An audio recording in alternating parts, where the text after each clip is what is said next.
Hey guys, welcome to Herding Little Cows to the Glory of God. If you haven't been here before, I'm Sarah. I'm married to Mark and we have 8 kids at home. And today I just wanted to talk about the influence of social media on mommies.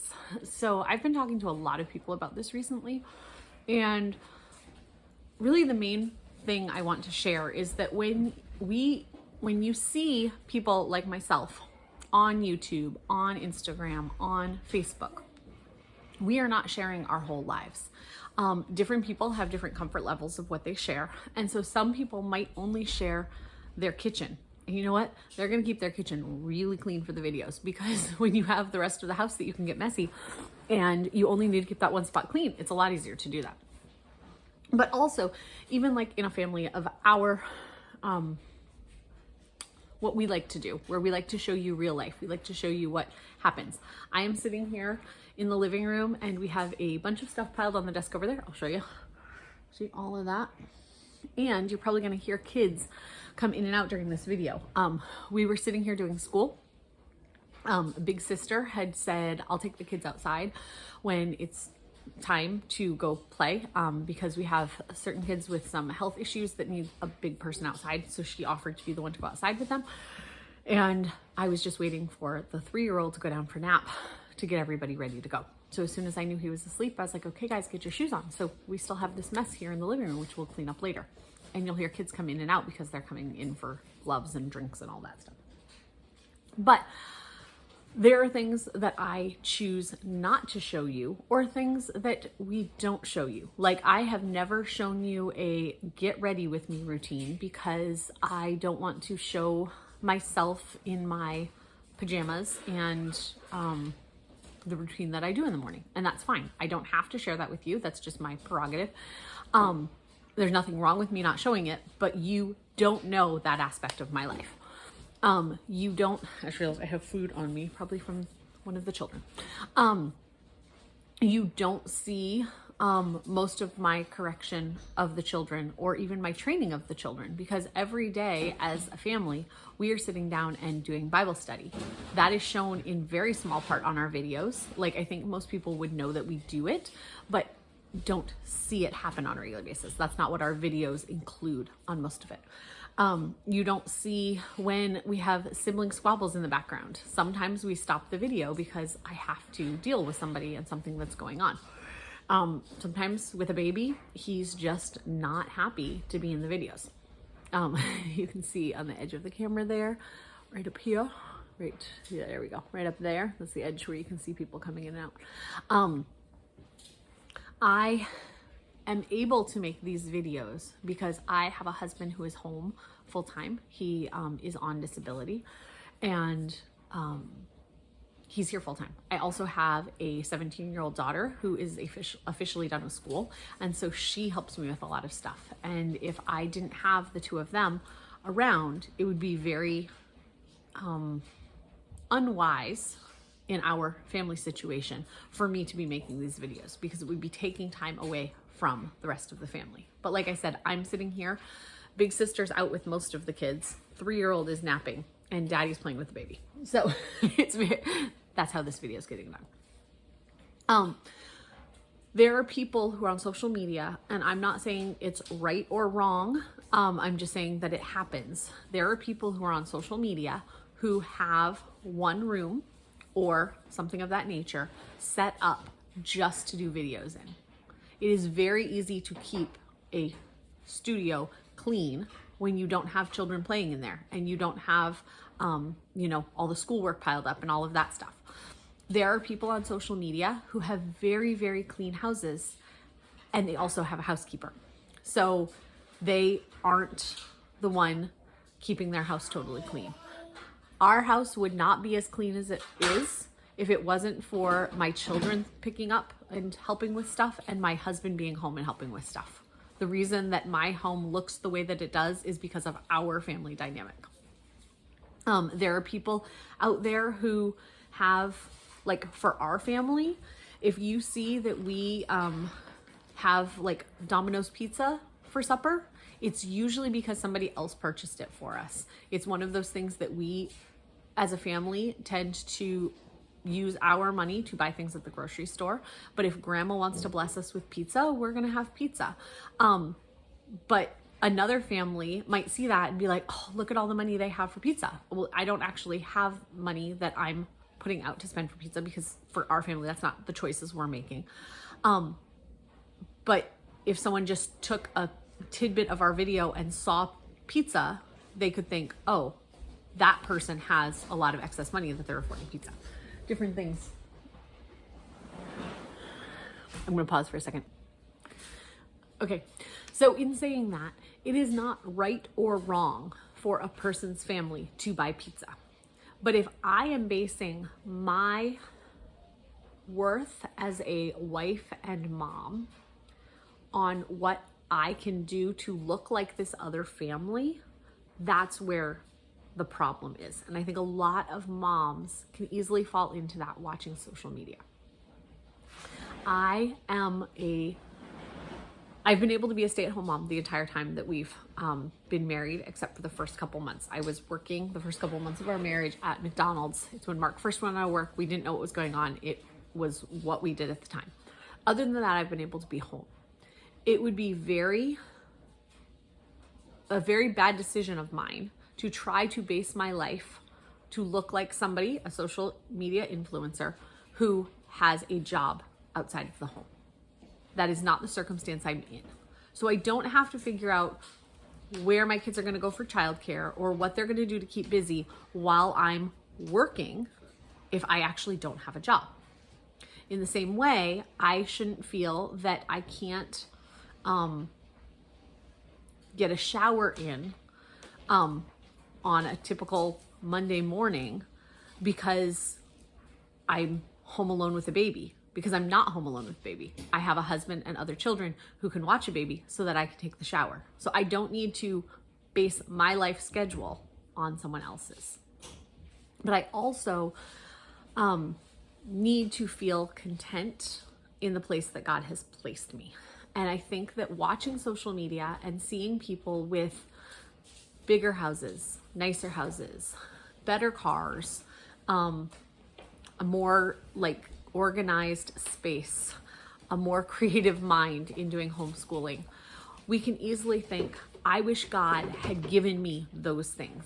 Maybe you're not even doing it to the point of like covetousness, but just enough that you're not feeling all the way content in what God has given you. That's my baby flying around the room. Hi. Not being content in exactly what God has given you. And so hello. I am a creative person, but I am not super artsy. I like to do arts and crafts projects, but you wouldn't look at my stuff and be like, wow, that is the most beautiful painting I've ever seen.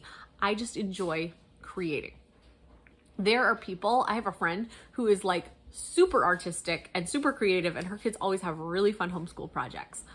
I can feel bad that I am not that mom, or I can say, I am glad that I have a friend that I can see what she's doing and I can maybe even bring parts of that into my homeschooling, but I don't need to be her. In the same way, I might know someone who is super, super organized and is able to just do that without like a ton of forethought. Like it just easily comes to them of how they can organize something. I am not the super organized person. But someone else could look at me and think, wow, she makes a lot of meals from scratch. Well, it's something that I've had to do because we've been on a very low income since the time we got married, and God has provided wonderfully. So don't take this as God hasn't provided. But because of our low income, I was forced to learn how to cook from scratch so that I could afford to feed my family in a healthy way. Other people may not have that. Other people may be able to go to Whole Foods and just buy like the, pre-made, here's the deli thing. You might have the access to do that. I personally don't. And so God has forced me in a good way to learn how to cook in the kitchen. Other people don't have to have those same means, like those same struggles or challenges that I have, because you have access to other things. When I did the $300, how long will this last challenge? It wasn't like, we still had food in the house. I didn't have to make it last that long. It was all like, I was at bare bones. But there might be people who are at bare bones that were able to use that video and be able to feed their family for a little bit longer because of something I said in that. And praise God if that happened. But if you're a family that can afford $2,000 a month for your food and you don't have to do a bare bones budget, don't feel bad because I did do a bare bones budget and you're not. God's providing for you in different ways.